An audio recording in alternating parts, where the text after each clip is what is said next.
Dear students, तो एक बार फिर से स्वागत है आपका यूट्यूब चैनल पर। और मैं उम्मीद करता हूं कि आपका जो एग्ज़ाम है, अभी एग्ज़ाम चल रहा है, तो आपके सारे एग्ज़ाम अच्छे से जा रहे होंगे, आप सारे क्वेश्चन को सॉल्व कर रहे होंगे। और इसी के साथ जियोलॉजी का ये तीसरा चैप्टर है जिसका मैं आज आपको इम्पोर्टेंट एमसीक्यू देने वाला हूँ। और इसके साथ ये 3 चैप्टर आप तैयारी करके जाते हैं तो जियोलॉजी में आप एटलीस्ट बहुत सारे क्वेश्चन को अटेम्प्ट करके आ सकते हैं, क्योंकि आपका एग्ज़ाम भी बहुत करीब है। तो अभी डिटेल सिलेबस पढ़ने का तो समय है नहीं हमारे पास। तो कोशिश मैं यही कर रहा हूँ कि जो इम्पोर्टेंट एमसीक्यू है, जो कि पिछले साल आए हुए हैं और इस बार आने का जो चांस है, वही मैं आपको बता रहा हूँ। आप इसकी तैयारी करके जाइएगा और इसको लिख करके प्रैक्टिस भी कीजिएगा। ऐसा नहीं कि केवल देख लिए वीडियो और आपका काम चला जाए, तो ऐसा नहीं है। तो याद रखिएगा, आज हम लोग चैप्टर 3 यानी कि नाम क्या है हमारा, अर्थ सरफेस यानी और लैंड फॉर्म्स। मतलब कि अर्थ सरफेस का मतलब क्या होता है, मतलब धरती या भूमि जो भी कहिए उसका ऊपरी हिस्सा।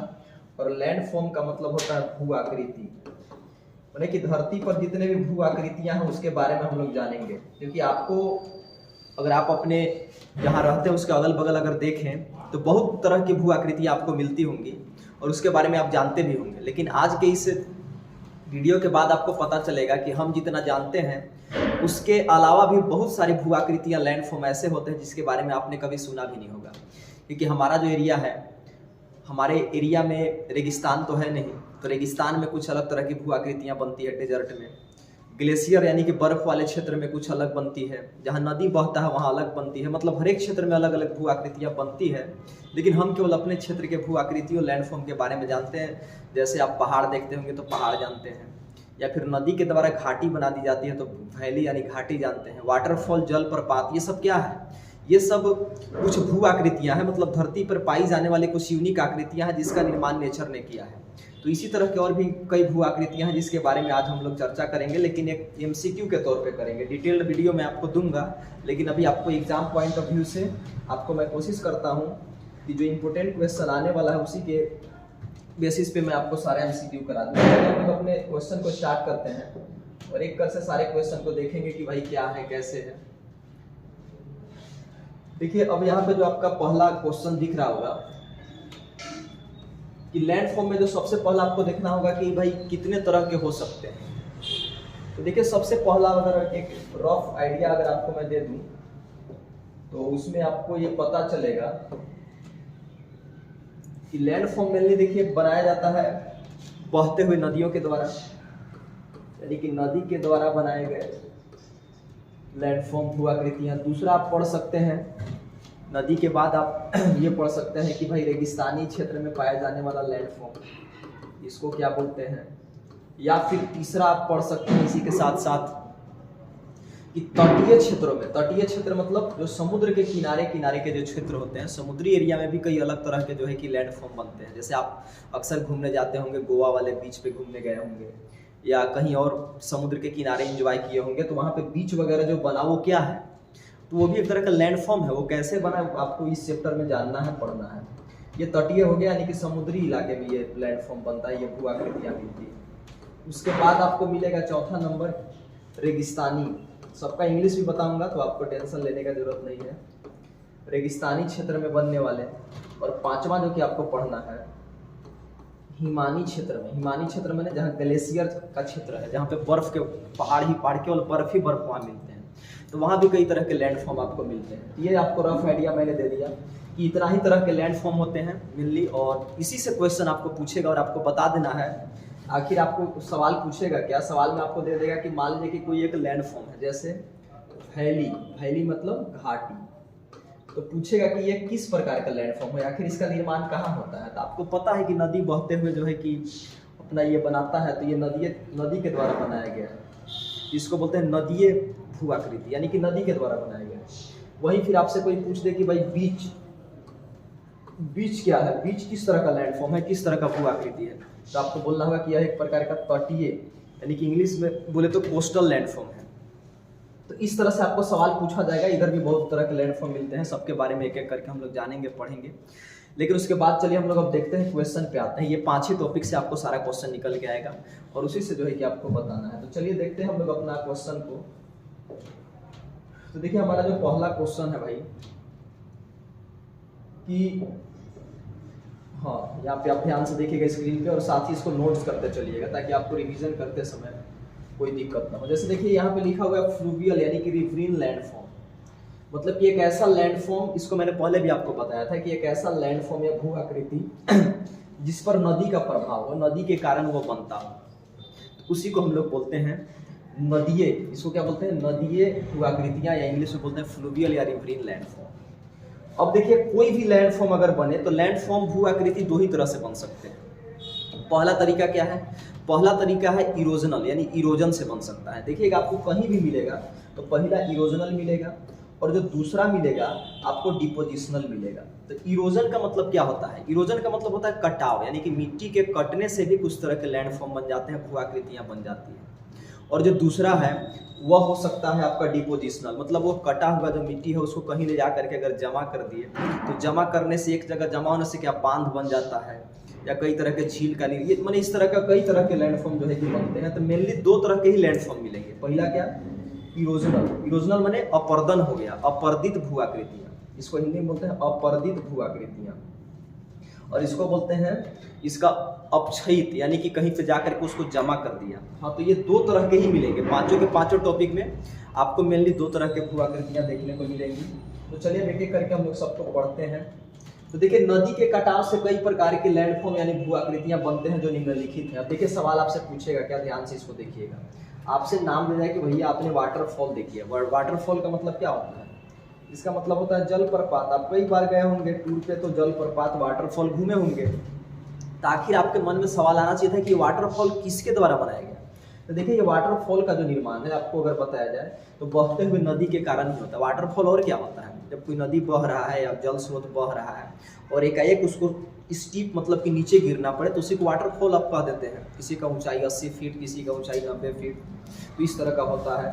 तो ये सब के सब वैली मतलब क्या होता है? घाटियाँ। देखिए एक्चुअली डिटेल जब मैं पढ़ाऊँगा तो उसमें मैं बताऊंगा इसको डायग्राम के साथ कि क्या है कैसे, लेकिन अभी आप क्वेश्चन को लिख करके और याद कीजिएगा इसको। उसके बाद देखिए मिएंडर, ये सब के सब जो नाम यहाँ पे दिया हुआ है सबके सब बहते हुए नदी के द्वारा बनाया जाता है। आपसे सवाल पूछा है कि भैया इसका हिंदी तो मैं बताता हूँ विसर्प होता है। तो विसर्प किस प्रकार का जो है कि भू आकृति है, किस प्रकार का लैंडफॉर्म है? मिएंडर। तो आप बोलिएगा कि ये रिवरीन यानी कि नदीय भू आकृति है क्योंकि ये बहते हुए नदी के द्वारा बनाया जाता है। और उसी के साथ साथ अगर आप और बताएं तो इसके अंतर्गत और आता है आपका गॉर्ज। गॉर्ज मतलब क्या होता है भाई? गॉर्ज का मतलब गॉर्ज ही होता है। डायग्राम से अगर हम बताएंगे तो जैसे आप देखिएगा, अगर नॉर्थ ईस्ट के एरिया में जाइएगा तो वहाँ पे बहुत सारे गॉर्ज, मैंने खाई समझिए आप एक तरह का, कि अब मान लीजिए कि एक तरह का खाई जैसा ही होता है, दोनों तरफ से स्थल है और बीच में खाई है तो उसको गॉर्ज बोला जाता है। लेकिन वैली और गॉर्ज में अंतर होता है, बताएंगे डायग्राम के साथ। क्योंकि वैली भी तो उसी तरह का दिखता है कि इधर से जमीन है, इधर से जमीन, और बीच में जो है कि वैली यानी घाटी बनता है। तो ये बात की बात है, दोनों में डिफरेंस करेंगे। पोर्ट होल्स क्या है? आप देखिएगा अक्सर पानी जब बहता है तो पानी बहते बहते क्या है कि जमीन से पत्थर को निकाल देता है, निकालने के बाद वहाँ एक होल बन जाता है, उसको पोर्ट होल्स बोलते हैं। ऑक्स होल एक, यानी कि 6 नाम आपको याद रखना है। किसमें, किसके द्वारा बनता है? तो नदी के कटाव से बनता है, यानी कि रिवर के द्वारा ये जो है कि लैंडफॉर्म आपका बनता है। तो आप इसको लिखते भी चलिएगा और वीडियो को लाइक भी करें, शेयर भी करें, बहुत सारे दोस्तों को पहुंचाएं, क्योंकि ये वीडियो बड़ा ही यूनिक है, अभी आपको कहीं मिलेगा नहीं। तो आप इसको शेयर भी करें और लाइक भी करें और साथ ही साथ कमेंट भी करें, क्योंकि हम लोग आगे बहुत चीज़ अभी स्टडी करने वाले हैं। ये तो जियोलॉजी हो गया, अभी फिजिक्स, केमिस्ट्री, बायोलॉजी और भी बहुत सारे सब्जेक्ट है जिसके बारे में कि हम लोग को अभी पढ़ना है और काफ़ी अच्छे से पढ़ेंगे। और चलिए हम लोग अब अगले टॉपिक पे आते हैं। मतलब ये 6 का 6 नाम आप याद रखिएगा। ये 6 का 6 लिख करके और अपने तरीके से आप नोट्स बना सकते हैं कि ये 6 का 6 लिख करके और आप वहाँ पे लिख दें बगल में कि ये बहते हुए नदी के कारण बनाए गए भू आकृतियाँ हैं, लैंडफॉर्म है। तो इस तरह से जो है कि आप इसको आप नोट्स बना सकते हैं और ये कर सकते हैं। ये देखिए यहाँ पे स्क्रीनशॉट भी ले सकते हैं या वीडियो को रोक करके इसका नोट्स भी बना सकते हैं। तो चलिए हम लोग करते हैं अगले क्वेश्चन।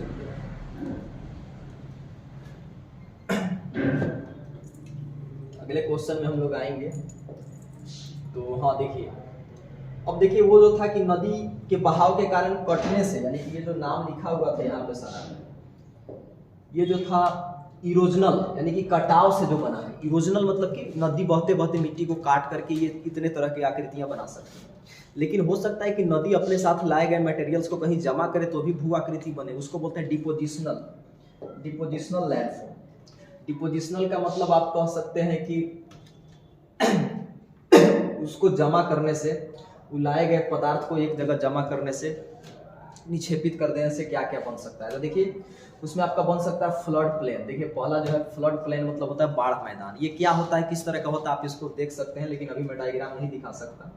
उसके बाद नेचुरल लीवीज, यानी कि इसको आप बोलिए प्राकृतिक तटबंध। लीवीज मैंने बांध या तटबंध होता है, और नेचुरल मैंने प्राकृतिक, आप जानते हैं। तो अब क्या है, बांध क्या होता है, एक तरह से मिट्टी को जब एक जगह कुछ हाइट तक रख दिया जाता है तो बांध बन जाता है। तो ये नदी के द्वारा लाए गए पदार्थों को एक जगह जमा करने के कारण कुछ इतना आपको ये इस तरह का लैंडफॉर्म देखने को मिलेगा। अगला क्या है, पॉइंट बार। पॉइंट बार क्या है, सबके सब एक तरह के लैंडफॉर्म है, और ये बहते हुए नदी के द्वारा लाए गए पदार्थों को एक जगह जमा करने से बनता है। अगला है आपका एलुवियल फैंस, इसको बोलते हैं जलीय फैन बोलिए या जो भी बोलिए, फैन माने तो पंखा, आप जानते होंगे पंखा के आकार का होता है, इसलिए इसको बोलते हैं एलुवियल फैन। आपने डेल्टा का नाम सुना होगा, सुंदरबन डेल्टा संसार का सबसे बड़ा डेल्टा, लेकिन क्या है, कैसे है। तो ये बहते हुए नदियों के द्वारा लाए गए पदार्थों को एक जगह जमा कर देने से, डिपोजिट कर देने से बना हुआ लैंडफॉर्म है, इसलिए इसको बोलते हैं डिपोजिशनल लैंडफॉर्म, निक्षेपित भू आकृतियां। तो ये था आपका, और साथ ही साथ हम लोग चलिए अब अगला क्वेश्चन की ओर चलते हैं। ये तो इसको नोट्स कर ही लीजिएगा, 2 2 4 1 5 पॉइंट है, पांचों को पांचों लिख करके और आप साइड में लिख दीजिएगा। ये जो लैंडफॉर्म जितने भी दिख रहे हैं हमको, ये सब के सब बहते हुए नदियों के द्वारा लाए गए पदार्थों से बने हुए हैं। मतलब आपसे सवाल कैसे पूछेगा, सवाल आपको दे देगा कि भाई डेल्टा जो है वह किस तरह की भू आकृति है। तो आप बोलिएगा कि नदी के द्वारा लाए गए पदार्थों को एक जगह जमा करने से जो बनता है, यानी कि इसको बोल सकते हैं नदीय निक्षेपित भू आकृति, यानी कि रिवरीन डिपोजिशनल लैंडफॉर्म। डिपोजिट कर दिया उस पदार्थ को, तो ये इतने तरह के लैंडफॉर्म बनते हैं। उसी में आता है नेचुरल लिविंग, यानी कि प्राकृतिक तटबंध, बाढ़ का मैदान, ये सबका सब जो है कि उसी के द्वारा बनता है। तो ये पांचों नाम अभी आपको याद रखना है, बाकी डिटेल तो हम पढ़ेंगे ही इसको। तो चलिए अगले क्वेश्चन की तरफ हम लोग चलते हैं, और अगले क्वेश्चन में हम लोग आएंगे। हाँ, यहाँ देखिए आपको दिख रहा है, वही चीज़ का हिंदी भी दे दिया है। कुछ लोग का कहना था कि भाई हिंदी भी होना चाहिए, इसमें हिंदी आपको सीधा सीधी दिया हुआ है कि जो बहती हुई नदियां हैं उनके द्वारा बनाए गए अपरदित स्थल रूप। अपरदित माने मिट्टी के कटाव से जो बना, इसको देखिए शुद्ध रूप यहाँ पे दिया हुआ है। तो फैली बन सकता है, घाटियाँ, ये स्पेलिंग मिस्टेक है, वाटरफॉल, जलप्रपात, मिएंडर, विसर्ग, गॉर्ज, पोर्टहोल्स, ऑक्सबोले, इतना ही तरह के लैंडफॉर्म आपका बन सकता है। अभी तुरंत मैंने बताया वही चीज़ यहाँ पे लिखा हुआ है, आप इसको आराम से लिखें। देखिए क्वेश्चन किस तरह से पूछेगा यहाँ पे आप देख सकते हैं। नदियों द्वारा निर्मित कुछ अपरदित स्थल रूपों का नाम लिखे या बताएं। इस तरह से आपको एकदम टू द पॉइंट क्वेश्चन मिलेगा, आपको टिक आउट करके आ जाना है। किसी भी कॉम्पिटिटिव एग्जाम में आप जाते हैं, ये केवल बोर्ड में ही नहीं, हर एक तरह के कॉम्पिटिटिव एग्जाम में आपका काम आएगा। ये सब आप रुका करके इसको लिख लीजिएगा। अब देखिए निक्षेपित स्थल, अभी तुरंत मैंने बताया आपको भाई फ्लड प्लेन, यानी बढ़ानी, बाढ़ का मैदान यहाँ पे होगा, स्पेलिंग मिस्टेक है, बाढ़ मैदान। और अगला हो गया नेचुरल लिवीज। नेचुरल लिवीज का मतलब क्या हो जाता है, प्राकृतिक तटबंध। प्राकृतिक तटबंध देखिए उसी में है, इसी में है प्राकृतिक तटबंध, इसका हिंदी कुछ और होता है। और उसके बाद एलुवियल फैंस, यहाँ पे दिख रहा होगा आपको, एलुवियल फैंस जो है आपको दिख रहा होगा, इसको बोलते हैं जलोढ़ पंख इसको बोला जाता है। और उसके बाद आपका डेल्टा यहाँ लिखा हुआ है। तो ये सारे के सारे कैसे भू आकृतियाँ हैं, इसको बोलते हैं निक्षेपित स्थल रूप, यानी कि निक्षेपित भू आकृतियाँ। मतलब नदियों द्वारा लाए गए पदार्थों को एक जगह जमा करने से इतने तरह के, आपको नाम याद रख लेना है केवल, और बाकी आगे हम लोग डिटेल करेंगे इसको, तो वहाँ देखेंगे। अगला सवाल आप देख सकते हैं कि मान लीजिए कि देखिए कुछ भू आकृतियाँ जो हैं आपके कोस्टल रीजन में, तटीय क्षेत्रों में बनते हैं, समुद्री क्षेत्रों में बनते हैं। हाँ, तो उसको हम लोग क्या बोलते हैं, ये देखिए सवाल आपसे पूछा है कि right the name of landforms formed in coastal region, यानी कि तटीय क्षेत्रों में, समुद्री क्षेत्रों में जो भू आकृतियां बनती है उसका नाम क्या होता है। तो सिंपल है, कोस्टल लैंडफॉर्म, कोस्टल एरिया में बने हुए। हिंदी में उसको बोलते हैं तटीय भू आकृतियां या स्थल रूप, जो भी कहिए। तो अब आप बोलिए कि ठीक है बनता तो है, लेकिन अब आप इसका नाम बताइए कि समुद्री क्षेत्र में कौन कौन बनता है। लेकिन उससे पहले क्वेश्चन में बता दूं कि ठीक है वो तो समुद्री क्षेत्र हो गया, लेकिन यहाँ पे देखिएगा रेगिस्तान क्षेत्र आपने सुना होगा, मरुस्थली क्षेत्र, वहां पे भी कई तरह के भू आकृतियां बनती हैं। तो उसका नाम क्या है, write the name of, what is the name of landform formed in desert region. रेगिस्तानी क्षेत्रों में बनने वाले भू आकृतियों को क्या कहते हैं। तो देखिए उसको इंग्लिश में बोलते हैं एवोलियन लैंडफॉर्म, और अगर हिंदी बोले तो मरुस्थली भूआकृतियाँ। नाम से ही क्लियर है, मरुस्थल में बन रहा है, रेगिस्तान में बन रहा है, तो उसका नाम ही पड़ गया मरुस्थली भूआकृतियाँ। तो इस तरह से जो है कि छोटा छोटा क्वेश्चन है, आप इसको नोट डाउन करते चलिएगा, लिखते चलिएगा, जॉट डाउन करते चलिएगा। और इसके बाद जो है कि आपको अब एक एक करके सबके बारे में जानेंगे कि भाई कौन कौन सा लैंडफॉर्म बन सकता है। देखिए तटीय में अगर हम लोग बात करें, तटीय मैंने समुद्री क्षेत्रों में अगर कुछ लैंडफॉर्म बनते हैं तो उसमें भी आता है पहला इरोजनल, माने कि अपरदित मिट्टी के कटाव से, और दूसरा निक्षेपण से, यानी कि उसको कहीं जमा करने से। तो अपरदन में क्या क्या बन सकता है? देखिए अपरदन यानी कि समुद्र का पानी जब आगे पीछे करता है तो उससे कटाव के कारण इतने तरह के लैंडफॉर्म बनते हैं। पहला सी क्लिफ बनता है, दूसरा सी केव बनता है, और अगला बनता है सी आर्क बनता है, उसके बाद सी स्टैक बनता है। देखिए इसका हिंदी भी वही होता है, सी मतलब समुद्री स्टैक होता है, इसका हिंदी स्टैक होता है। अब कैसा होता है इसको मैं दिखाऊंगा, लेकिन अभी नहीं, क्योंकि अभी आपका एग्जाम है। इसका हो सकता है समुद्री गुहा, जैसे केव माने गुफा होता है, लेकिन इसका शुद्ध हिंदी जो है वो समुद्री गुहा होता है। और इसको बोलते हैं समुद्री क्लिफ बोला जाता है, समुद्री क्लिफ। हिंदी इंग्लिश जो है ज़्यादा इसका डिफरेंट नहीं है। और सी स्टैक को समुद्री स्टैक कहा जाता है। ये सब क्या है? अपरदित में है। ये नाम आप याद रख लीजिएगा, एकदम याद रख लीजिएगा। इसमें से हो सकता है आपसे पूछे कि भैया सी आर्क जो है वो किस तरह का लैंडफॉर्म है, तो आपको बोलना होगा इरोजनल यानी कि अपरदित। उसी प्रकार अगर डिपोजिशनल में देखा जाए, निक्षेपण से क्या क्या बनता है भाई? देखिए आप जो बीच घूमने जाते हैं, एक्चुअली बीचेस वो क्या है? एक तरह से जो है कि समुद्र के द्वारा लाए गए मटेरियल्स को एक जगह जमा करने से कुछ एरिया बन जाता है, उसी को हम लोग बीच बोलते हैं, लेकिन उसका हिंदी होता है पुलीन। एकदम शुद्ध हिंदी इसका क्या होता है? बीच का पुलीन, यानी कि आप पुलीन घूमने जाते हैं। ऐसे सब लोग हमको इसको हम लोग बीच नाम से ही जानते हैं कि गोवा वाला बीच है, तो ये उड़ीसा का बीच है, पूरी बीच, ये इस तरह से जानते हैं। स्पीड्स, स्थिर इसको बोला जाता है, उसको बोला है टोम्बोलोज, टोम्बोलोज बोला जाता है। और रीफ, ये सब जो नाम आपको दिख रहे हैं, बीचेज, स्पीड्स, टोम्बोलोज और रीफ, ये सब क्या है? हाँ, तो ये सब डिपोजिशनल यानी कि निक्षेपित भूआकृतियां हैं जो कि समुद्री क्षेत्र में बनता है। ये सबके सब समुद्री क्षेत्र में ही बनता है, लेकिन ये बनता है अपरदन से यानी कटाव से, और ये बनता है उसको कहीं ले जाकर के जमा कर देने से। इसको भी नोट कीजिएगा, क्योंकि सवाल आपसे पूछा जा सकता है, और साथ ही साथ इसको आपको टिक मार करके आ जाना है, बहुत ज़्यादा भी नहीं मेहनत करना आपको। और उसके बाद हम लोग आते हैं अगले क्वेश्चन पे। हाँ, तो डेजर्ट रीजन में जो लैंडफॉर्म बनता है उसको क्या बोलते हैं भाई? तो उसको बोलते हैं एओलियन लैंडफॉर्म या मरुस्थली भूआकृतियाँ। उसमें कौन कौन आता है? तो देखिए उसमें आपका जो आता है सबका नाम यहाँ पे स्क्रीन पे दिख रहा होगा आपको। अगर आप इसको चाहें तो लिखना तो पड़ेगा ही, बिना लिखे तो काम होगा नहीं। इसमें देखिए कुछ भूआकृतियों के नाम है। इसमें देखिए सबसे पहला बनता है पेडिमेंट। हाँ, ये क्या है भाई?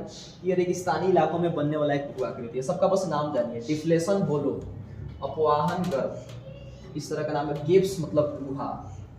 मशरूम, आप जो खाते हैं वो मशरूम नहीं, वो कुछ तरह का डिजाइन बन जाता है मरुस्थली क्षेत्रों में, चट्टान वगैरह के टूटने से, कटने से, अपरदन से, जिसको छत्रक बोला जाता है। मशरूम छतरी जैसा दिखता है इस तरह का, इसीलिए उसका नाम पड़ गया। तो मशरूम क्या है? एक भूआकृति है, एक लैंडफॉर्म है जो कि रेगिस्तानी क्षेत्रों में देखने के लिए मिलता है। सैंड ड्यून्स यहाँ लिखा हुआ है, दून्स, सैंड दून्स मैंने बालू का टिब्बा वहाँ आपको मिल जाएगा। अपने आप सुनेगा देहरादून्स वगैरह सारा चीज़ सुने होंगे आप। तो ये अलग चीज़ है, लेकिन ये सैंड दून्स जो है वो देहरादून वाला नहीं है। दून वो अलग चीज़ हो गया, वो पहाड़ी और घाटीय क्षेत्रों में बनने वाला देहरादून जो है आपका। लेकिन ये सैंड दून्स क्या है? ये रेगिस्तानी क्षेत्रों में आपको मिलेगा, मरुस्थली क्षेत्रों में आपको मिलेगा। ये भूआकृतियाँ सबके सब यहाँ पे लिखा हुआ है, बड़ा एक जगह मैंने कर दिया ताकि आप इसको नोट्स करके और इसका तैयारी आसानी से कर सकें। उसके बाद बरचांस, इंग्लिश में लिखा था लेकिन बरखान कहलाता है हिंदी में। ये भी पाया जाता है रेगिस्तानी क्षेत्रों में। ये रेगिस्तानी क्षेत्रों में पाया जाने वाला कुछ लैंडफॉर्म है, इसकी भी आप जो है कि लिस्ट बना करके इसको देख लीजिएगा। हो सकता है आपसे कोई पूछे एग्जाम में कि भाई बरचांस जो है वो किस प्रकार का लैंडफॉर्म है, तो आपको बोलना होगा कि एओलियन लैंडफॉर्म। एओलियन बोले तो मरुस्थली भूआकृतियाँ हैं।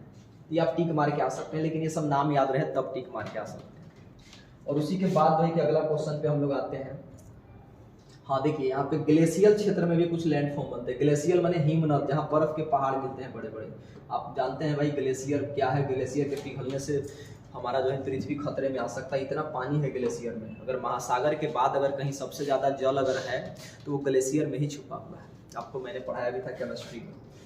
तो ये तो था ही, साथ यहाँ पे देखिएगा what is the name of landforms formed in glacial region. Glacial region मतलब कि हिमनद वाले क्षेत्रों में बनने वाले भूआकृतियों को क्या कहते हैं? तो नाम से क्लियर है, ग्लेशियर रीजन में बन रहा है तो ग्लेशिएटेड लैंडफॉर्म, हिमनदीय भूआकृतियाँ। इस तरह से जो है कि इसका नाम आप टिक मार के आ सकते हैं। ये कहाँ बनता है भाई? तो ये बर्फ़ के जहाँ बड़े बड़े पहाड़ मिलते हैं, जिसको हम लोग बोलते हैं जियोलॉजी के भाषा में, साइंस के भाषा में हिमनद वाले क्षेत्र, वहाँ पे ये लैंडफॉर्म बनता है। इस तरह से जो है कि आप इसको देख सकते हैं। तो फिर सवाल आता है कि क्या क्या बनता है, बर्फ वाले क्षेत्रों में क्या लैंडफॉर्म हमको देखने को मिल सकता है। तो देखिए उसका नाम यहाँ पे सीधा सीधी दिया हुआ है, डायग्राम के साथ हम लोग एक्सप्लेन करेंगे इसको आने वाले समय में, लेकिन अभी आप नाम जानिए। पहला देखिए सर्ग, क्या है भाई सर्ग? एक तरह का भू-आकृति है जो कि कहाँ मिलता है? बर्फीले क्षेत्रों में। हॉर्न, हॉर्न माने सींग, जानते हैं आप, बैल का सींग होता है, गाय का सींग होता है, लेकिन उसी जैसा सींग के जैसा बर्फ का जब आकृति बन जाए उसको बोलते हैं हॉर्न, यानी कि ये हो गया। ग्लेशियल वैली माने वहाँ पे भी जो है कि घाटी बनती है, हिमनद घाटियाँ बनती हैं, बर्फीले क्षेत्रों में भी बनता है।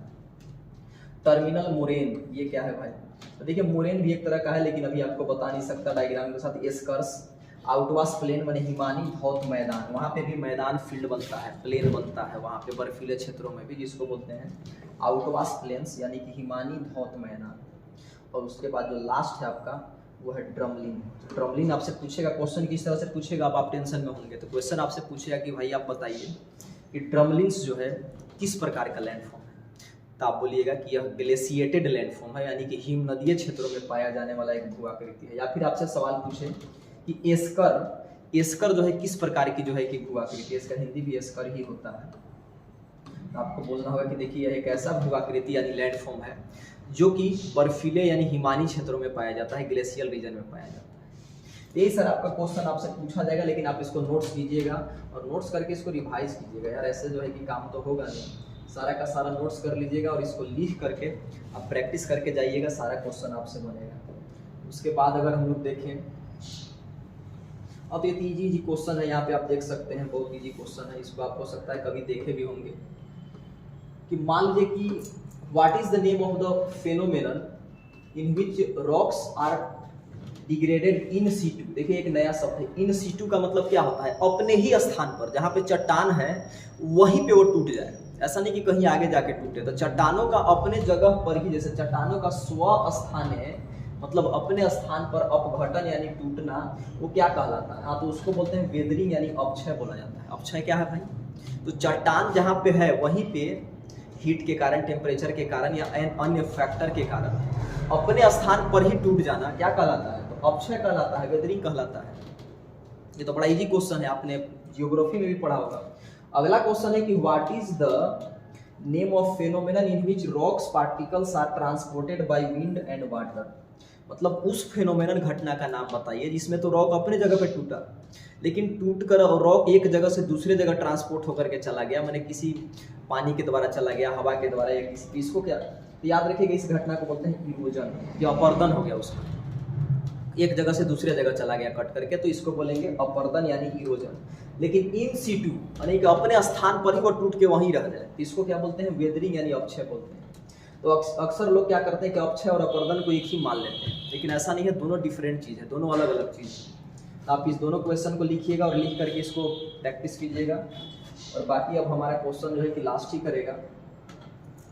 अपरदन कौन कराता है, कौन मिट्टी को काटता है, क्या करता है, ये तो खैर आप लोग भी जान रहे होंगे यार। तो देखिए सबसे जो ताकतवर एजेंट है, अब देखिए अपरदन कराने वाले कारक कौन कौन से हैं। तो पहला हवा है, फिर जल है, ग्लेशियर क्या है, हिमानी बर्फ, यानी कि वो भी कराता है क्या? हाँ वो भी कराता है। क्या है कि बर्फ जब पिघलता है ज़्यादा तो पानी का लेयर बढ़ जाता है, जिससे कि अपरदन होता है। ये 3 कारक है। लेकिन फिर सवाल पूछा है कि अपरदन कराने वाला सबसे प्रमुख कारण यानी कि मोस्ट पावरफुल इरोजिव एजेंट कौन सा है? तो याद रखिएगा सबसे बड़ा कांड ये करता है जल। पानी बहते हुए जितना कटाव करता है उतना कोई नहीं करता है, हवा भी नहीं कर पाएगा और कोई फैक्टर नहीं कर पाएगा। आपको भी पता है कि जल जहाँ से बह के निकलता है वहाँ के मिट्टी को काट करके ही ले ही जाता है, वो ट्रांसपोर्ट करके ले जाता है। तो सबसे तगड़ा अगर अपरदन यानी इरोजन अगर कोई कर सकता है तो वो कौन कर सकता है? तो वाटर ही कर सकता है। इसलिए वाटर जो है सबसे मजबूत अपरदन करने वाला कारक कहलाता है। ये क्वेश्चन को भी आप नोट कर लीजिएगा और इसका भी प्रैक्टिस कर लीजिएगा। इसके बाद हमारा क्वेश्चन आता है, ये क्वेश्चन तो यहाँ का नहीं है हमारा। देखिए क्वेश्चन रिकैप करवा दे रहा हूँ, पहले ही बताए थे कि लाइमस्टोन क्या है। ये केमिस्ट्री में आपका हो सकता है कि पूछा जाएगा, केमिस्ट्री में भी ये आपसे पूछा जाएगा लाइमस्टोन। तो कैल्शियम कार्बोनेट CaCO3 को ही बोलते हैं हम लोग लाइमस्टोन। तो हो सकता है केमिस्ट्री एग्जाम में आपसे पूछा जाए ये क्वेश्चन कि लाइमस्टोन था तो कैल्शियम कार्बोनेट को बोलेंगे। बाकी ये क्वेश्चन मैंने बताया है पहले भी, इसको आप एक बार देख लीजिएगा। ये देखिए केमिस्ट्री के पॉइंट ऑफ व्यू से भी इम्पोर्टेंट है, इसलिए इसको मैं बता दे रहा हूँ। ऐसा नहीं है कि इसको मैंने नहीं बताया था। देखिए क्वेश्चन क्या है भाई, क्विक लाइन क्या है। हाँ तो क्विक लाइन कौन नहीं जानता है, कैल्शियम ऑक्साइड फार्मूला क्या होता है, तो CaO कैल्शियम ऑक्साइड को बोलते हैं क्विक लाइन, बिना बुझा हुआ चूना। इसको याद कर लीजिए, केमिस्ट्री में भी काम आएगा। उसके बाद आपका आता है क्वेश्चन अगला कि व्हाट इज स्लेक्ड लाइन, मतलब कि बुझा हुआ चूना। ये था बिना बुझा हुआ, और ये क्या है, बुझा हुआ चूना। हाँ तो कैल्शियम हाइड्रोक्साइड को बोलते हैं बुझा हुआ चूना। फार्मूला अगर आपसे पूछेगा तो फार्मूला तो आप बहुत पहले से ही जान रहे हैं, CaOH का होल्ड। और इस तरह से मैंने जितनी भी भू आकृतियां हैं सबके बारे में बता दिया। सारे क्वेश्चन को आप जॉट डाउन कीजिएगा, लिखिएगा कॉपी में, और उसको प्रैक्टिस करके जाइएगा। और इसके बाद आप क्वेश्चन को टच करके आ सकते हैं। इसके बाद डिटेल वीडियो में हम लोग उसको डायग्राम के साथ देखेंगे कि कौन सी भू आकृति कैसी दिखती है, वैली कैसा दिखता है, गॉर्ज कैसा दिखता है, मोरेन कैसा दिखता है, मिएंडर कैसा दिखता है, सर्क क्या, ये जितने भी पढ़े सबके बारे में देखेंगे। वाटरफॉल जलप्रपात कैसे बनता है, कैसा दिखता है। तो इसका यहीं तक मैं इसको लास्ट करना चाहूँगा, और साथ ही साथ मैं आपको बताना चाहूँगा कि आप एग्ज़ाम ध्यान से लिखें और इसको प्रैक्टिस करके जाएं। और इसके बाद डिटेल वीडियो में हम लोग इसको एक एक करके सारे चैप्टर को पढ़ेंगे। और इस वीडियो को मैं यहीं लास्ट करना चाहूँगा। और एग्ज़ाम के लिए आप सभी को ऑल द बेस्ट, और ध्यान से पढ़ाई कीजिएगा। मिलते हैं हम लोग अगले वीडियो में, तब तक के लिए टेक केयर।